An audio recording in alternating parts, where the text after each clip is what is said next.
These are the third largest parrots in the world. That's right. Let me tell you something more about these birds. They are called the golden blue macaw. Sultan is 7 years old, mashallah.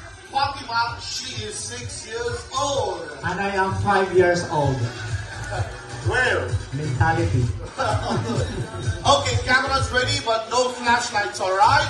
Let's call the superhero now. Joining us also, the second largest parrot in the world, the green wing macaw. His name is Rex, together with trainer Maria.